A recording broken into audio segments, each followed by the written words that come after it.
Est-ce que je suis bien cadrée? Ouais. C'est pas Byzance, mais on fait avec, hein. Parce que qui dit télétravail dit bordel sur le bureau. Donc, hello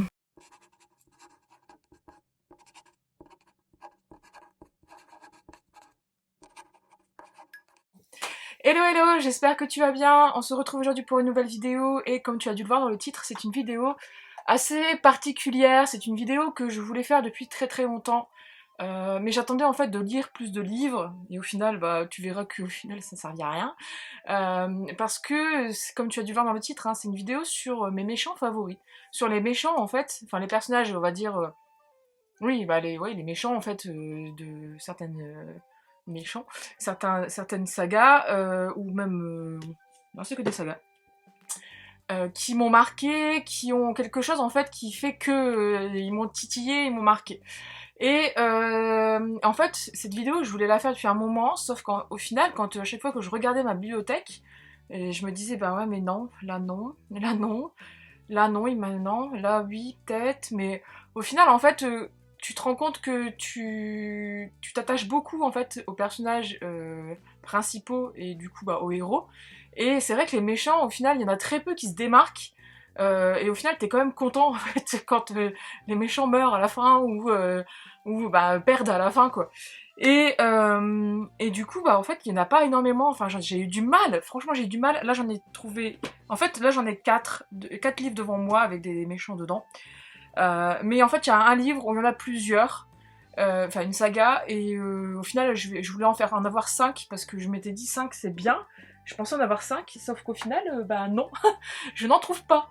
Je n'en trouve pas. Et enfin, c'est pas que j'en trouve pas, c'est que dans certaines séries, en fait, il y en a, mais soit ils deviennent autre chose au long de la saga, soit au final, bah, ils sont pas si méchants que ça, soit au final, bah, ils m'ont pas autant marqué que ça. Donc je me suis dit, bah tant pis, je vais faire sur les 4 là qui m'ont marqué, et puis voilà. Du coup, on va commencer par le premier, et je pense que le premier, on va commencer direct dans le truc où tu t'en doutes complètement, mais un méchant qui m'a marqué, forcément, c'est Sauron. Bah là, j'ai pris l'édition de 1700, non, je rigole, 1970, je crois. C'est l'édition livre de poche. Je les avais rachetés parce que j'ai trouvé vintage, so vintage. Ah non, mais c'est marqué dessus, non? Non, mais en tout cas, cette édition-là, c'est une première traduction. Et ça a été publié en 72. Ouais. Ouais, en 72, ces poches-là. Donc je les avais rachetés sur Vinted et au final, voilà. Bon, bref, ça, on s'en fout. Sauron. Pourquoi Sauron? Bah, parce que déjà, bah, Seigneur des Anneaux, tu sais que. Enfin, l'univers de Tolkien au global, de toute façon, hein, tu sais que c'est ma petite saga, voilà, chouchoute. Et au final, Sauron, en fait, quand j'ai pris du recul sur le personnage, je me suis dit, bah en fait, Sauron, tu le vois quasiment jamais, mais c'est le truc, le mec que tu dois pas croiser, quoi.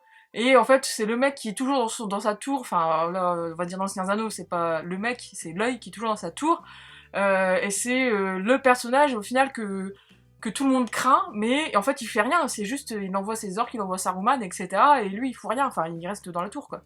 Donc, et je me suis dit, il est quand même fort, le mec. Mais c'est vrai que Sauron, en fait, au final, tout tourne autour de lui et de son artefact, en fait, de son anneau. Donc c'est un méchant que tu ne peux pas louper. Voilà, pour moi, c'est vraiment un méchant que tu peux pas louper, que tu peux pas passer à côté. Un peu comme... pardon. Comme le personnage de Saruman, au final. Parce que Saruman, c'est justement le bien enfin, qui se fait dévorer, entre guillemets, par le mal. Et donc du coup, voilà, et je me suis dit, faut que je parle de Sauron dans cette vidéo. C'était sûr. Parce que, voilà. Mais oui, Sauron, Sauron, Sauron. Bah franchement, j'ai pas encore lu le Silmarillion, là, à l'heure où je te tourne cette vidéo, le mois de mai n'est pas encore terminé. Je pense que tu l'auras fermé, cette vidéo. Donc du coup, en tout cas, à l'heure où je te tourne cette vidéo, on est mi-mai, et j'ai pas encore lu le Silmarillion, donc je sais que dans le Silmarillion, tu as un peu, entre guillemets, enfin, des passages avec Sauron, justement, avec comment il est... Enfin, comment il vivait, etc. Enfin, pas comment il vivait, mais sa jeunesse, on va dire, entre guillemets, sa création, etc. Et du coup, bah, je suis curieuse parce que c'est un ex-elfe en plus, Sauron, il me semble. Donc voilà. Je suis curieuse de voir comment il s'est fait... je sais même pas si ça se dit, comment il s'est fait corrompre en fait, au final, par tout ça, et voilà. Donc Sauron, oui, petit méchant charismatique pour moi, au final, surtout dans le Seigneur des Anneaux, quoi. Charismatique parce qu'il faut rien, il reste dans sa tour et basta, quoi. Il envoie les autres à sa place. Ensuite, le deuxième, et je pense que je vais faire plaisir à beaucoup de fans de cette saga et de cet auteur, et moi c'est un des trucs positifs, en fait, le truc positif dans cette saga, c'est vraiment ce personnage-là, et même dans d'autres sagas. C'est le Darkling dans la saga Grisha, du coup, de Leigh Bardugo, et dans Kings of Scars, que je n'ai plus parce que je l'ai donné à Anaïs. Mais le Darkling, franchement, c'est vraiment le personnage que j'ai kiffé suivre dans Grisha. Parce que déjà, j'ai pas trop accroché... Alors, j'ai pas du tout accroché avec le personnage de Mal. J'ai adoré le personnage de Nikolai. J'ai... Alina, oui, elle était bien, mais bon, c'était une héroïne badass dans le premier, dans le deuxième. En fait, le troisième va vraiment plomber la saga pour moi. Et après, j'en ai déjà reparlé, hein, mais moi, c'est le style d'écriture de Leigh Bardugo qui me convient pas du tout, d'avoir des chapitres, enfin bref. Donc ça sera, on en reparlera plus tard, ou sinon tu n'hésites pas à aller voir mes vidéos update. Mais en tout cas, le personnage du Darkling, c'est vraiment... fascinant. En fait, moi, il m'a fasciné ce personnage parce que je l'ai trouvé à la fois doux parfois, mais mauvais et très dur. Vraiment, c'est un personnage qui envoie du lourd, quoi. Et c'est un méchant, tu te dis, mais putain, ouais, ouais, badass, quoi. En fait, c'est un méchant badass. Et franchement, c'est vraiment le personnage qui m'a marqué dans la saga Grisha, enfin dans les Leigh Bardugo, c'est le Darkling. Quand je regarde les bouquins que j'ai dans ma bibliothèque, d'ailleurs ceux-là je pense qu'ils vont pas rester longtemps parce qu'au final Leigh Bardugo je commence à saturer, mais je pense que j'ai eu ma dose avec Kings of Scars en fait, ça m'a coupé net, mais en tout cas quand je regarde encore ces livres dans la bibliothèque je me dis putain le Darkling, franchement c'est un des premiers méchants qui est venu direct dans ma tête quand j'ai noté le sujet de cette vidéo, et je me suis dit Sauron, Darkling. Ok, direct. Je me suis dit, bon, ok, ça c'est fait. Donc voilà, le Darkling, c'est vraiment le personnage, enfin, le méchant, entre guillemets, où tout oppose, en fait. Et il est charismatique aussi. C'est ça le truc, c'est que t'as un côté vraiment, le côté charisme, qui est, de toute façon, tu l'as beaucoup, hein, dans les méchants, dans les romans, hein, surtout dans le young adulte, t'as quand même certains méchants qui sont vraiment charismatiques, qui ont des personnes derrière eux, qui les aident, etc., qui sont pas corrompus, mais qui sont avilés, en fait, par leur prestance, etc. Et ça, t'en as souvent, en fait. Hein. Mais c'est vraiment le personnage qui m'a marqué, en fait. Et qui, en fait, au final, a un fond, a un fond, tout en nuance, mais il y a un côté tendre, en fait, qui fait que des fois, tu peux avoir de la sympathie. En fait, quand tu arrives à avoir de la sympathie et de l'empathie pour un méchant, tu te dis, ah, là, lui, c'est un bon personnage. Enfin, moi, perso, je les repère comme ça. Mais, bon, après, ça dépend lesquels, on verra après. Mais voilà, franchement, le Darkling, il fallait qu'il soit dans cette vidéo. Le suivant, et c'est une lecture que j'ai fait récemment, et je pense que de toute façon, je vais pas t'en parler trop en long, en large et en travers de celui-là, parce que j'ai lu ce livre pour le mois de la fantasy, et donc du coup, je vais pas en parler trop longtemps de ce méchant, parce que je vais en parler, je pense, dans le bilan du mois de la fantasy. C'est Darkenral, du coup, dans l'épée de vérité de Terry Goodkin, du coup ça c'est le tome 1 que j'ai lu dernièrement. Et en fait, ce que j'ai beaucoup aimé dans ce personnage et aussi dans cet univers, c'est qu'au final, Darkenral, là je parlais de charisme tout à l'heure, mais lui c'est même plus un charisme, il se fait idolâtrer en fait au final, et c'est vraiment le méchant qui est puissant, et tu te dis il est invincible en fait. Il est invincible, il a une horde de personnes derrière lui qui l'aident, etc., qui croient en lui, machin, enfin bref, ça c'est... Voilà. Et le truc qui m'a titillé et qui fait qu'il est dans cette vidéo, c'est son côté, en fait, un peu tordu. Ouais, dit comme ça, mais c'est un peu bizarre. Mais en fait, c'est son côté tordu, le côté malsain, en fait, qui se dégage du personnage, en fait.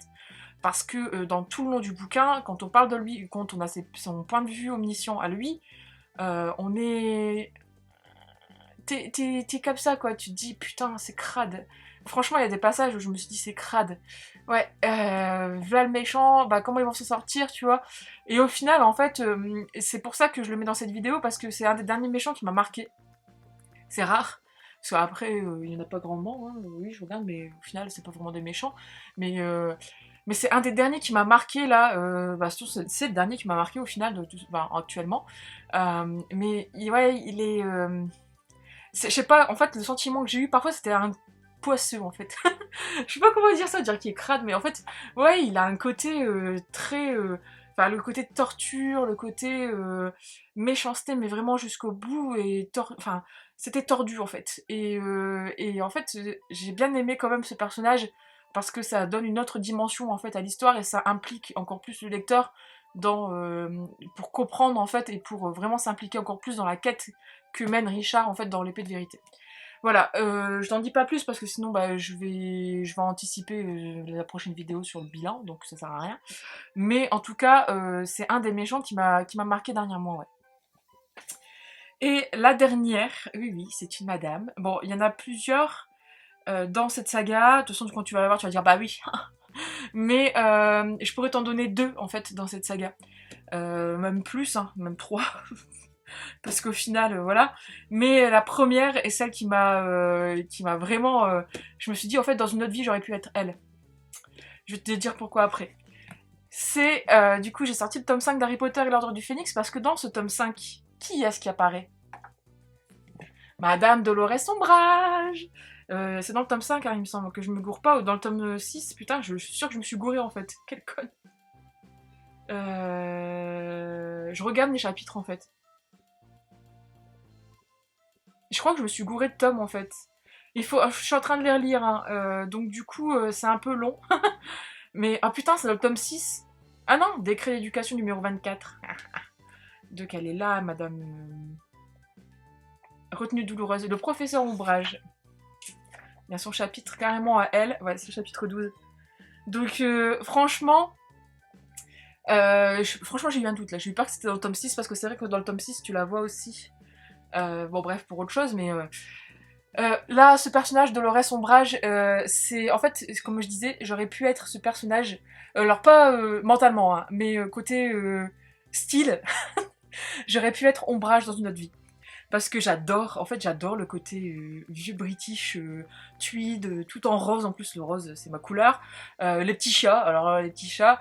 Et en fait, au point où je vais te montrer, mais je vais te mettre une photo là, quand on a fait Halloween à l'agence l'année dernière, et c'était le thème Harry Potter.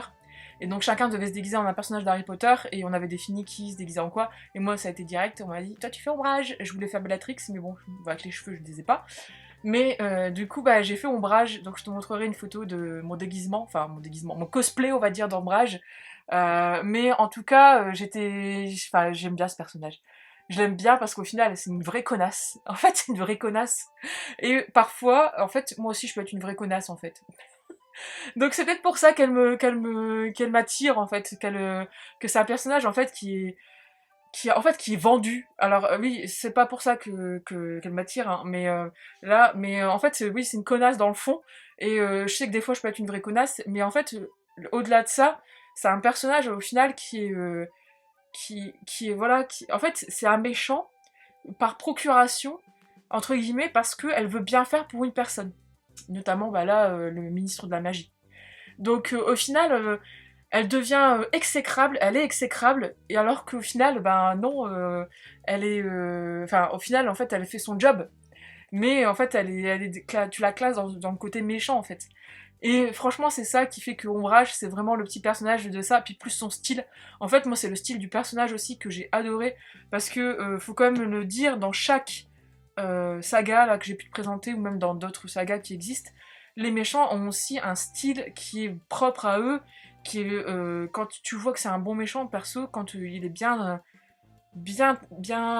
comment dire, on gratte bien, quoi. Et le personnage, il est bien complet, etc. On a son passé, etc. Alors là, Dolores Ombrage, on n'a pas forcément son passé, mais tu as son style, son univers, en fait. Et c'est ça aussi qui fait que moi, ça m'a attiré direct. En plus, son univers, il pourrait tellement me plaire. Enfin, j'aimerais, enfin, une maison, enfin, bref, son bureau dans le film. Franchement, les films sont pour moi, après Enfin, les films sont bien, mais c'est vrai que il manque quand même pas mal de choses dans les films, on est d'accord. Hein. Mais quand même, le bureau d'ombrage dans le 5e, mais c'est un de mes passages préférés parce que je trouve son bureau mais tellement génial. Enfin voilà, les murs roses là, ces petites soucoupes et ces petites assiettes avec des têtes de chat. Mais c'est trop, j'aimerais trop avoir un salon comme ça. Bref, tu dois te dire, attends, une déco bizarre, elle chez elle. Et non, ça va. Donc voilà, ombrage. Ensuite, je vais mettre un petit méchant bonus parce que j'ai pas d'autres livres, mais il vient aussi de Harry Potter. C'est Bellatrix, hein, comme je disais, moi j'aime beaucoup Bellatrix aussi.